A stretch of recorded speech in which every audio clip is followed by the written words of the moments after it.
Depuis cette fameuse date du 30 septembre 2000 et le concert de Manu Dibango qui a inauguré ce jour-là le nouvel espace culturel de Romba, l'Office municipal de la culture propose chaque année une saison culturelle. Et cette année encore, elle peut se résumer en un seul petit mot. La diversité, le fait qu'il en faille pour tous les publics. C'est vrai que nous, on travaille dans une ville, on est conventionné avec la mairie de Romba, donc on a quand même un cahier des charges à respecter, mais ce cahier des charges est assez vaste au final. L'important, c'est qu'on ait toutes les tranches de la population qui puissent se retrouver dans ce qu'on programme. Le programme commencera dès ce samedi 11 octobre à 20h30 avec la chorale Les Voici, Les Voilà et ses 80 chanteuses et chanteurs. Une chorale et un spectacle à découvrir à travers un reportage visible sur notre site rombatv.com.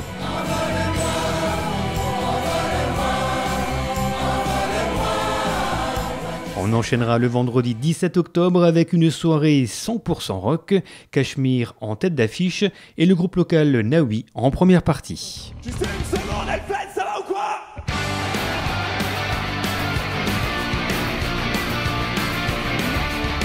Je vois tous les pieds.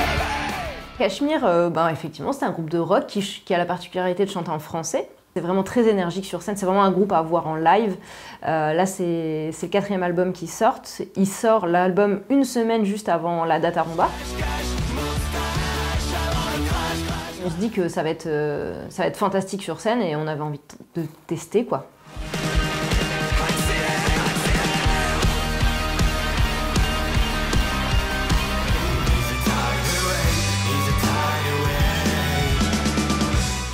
Naoui, ouais. C'était les petits chatons qui répétaient à l'espace il y a quelques années. Et franchement, là, ils étaient en résidence en début d'année à l'espace culturel.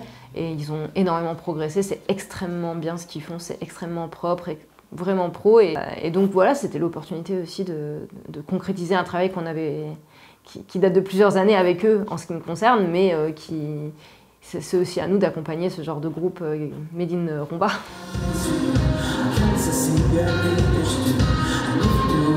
Après du rock, nouveau grand écart avec le spectacle Viva Italia, programmé dans le cadre de la quinzaine italienne, qui sera de retour cette année avec plusieurs autres événements organisés en partenariat avec la Maison de l'Enfance, la médiathèque et bien sûr la ville de Romba.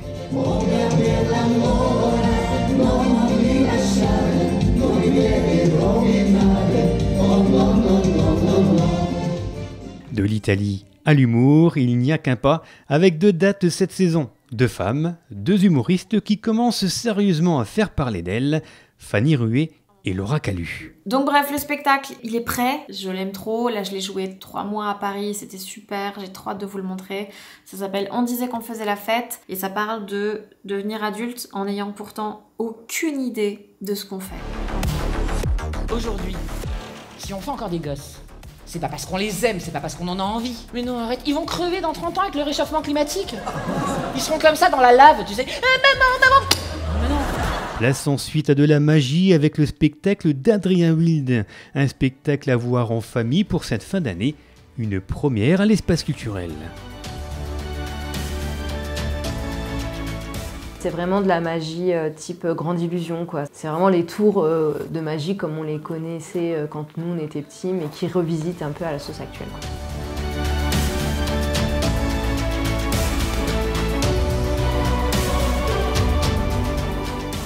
Autre événement qui risque de faire friser vos brushings, cette fois prévu en février 2026, un festival des années 90. C'est encore en cours d'élaboration, mais ça va être vraiment super, quoi. Enfin, on espère.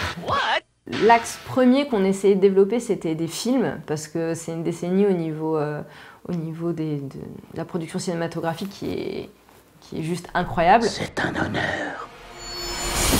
Il y aura aussi une soirée dansante, et il y aura plein de petits autres moments et petites autres animations. Notamment à la médiathèque. Enfin, tout le monde est partie prenante dans ce festival, la Maison de l'Enfance, la médiathèque, l'espace culturel. Donc ça va être... Il y en aura pour les enfants, il y en aura pour les familles. On va essayer de monter une exposition. Enfin, voilà. C'est encore en cours, mais ça va être chouette. Le vendredi 20 mars, on ne changera pas, une équipe qui gagne, avec le grand retour du groupe Selkilt pour le traditionnel concert de la Saint-Patrick. Et puis enfin, la saison se terminera sous les plumes et les paillettes du cabaret J'aime ça.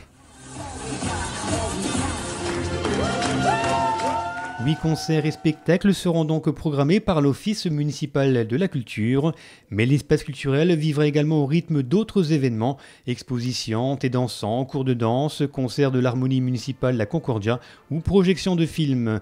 Une saison 2025-2026 au joli mélange d'artistes locaux et nationaux entre manifestations devenues incontournables et belles nouveautés. Je pense que tout le monde peut y trouver son compte.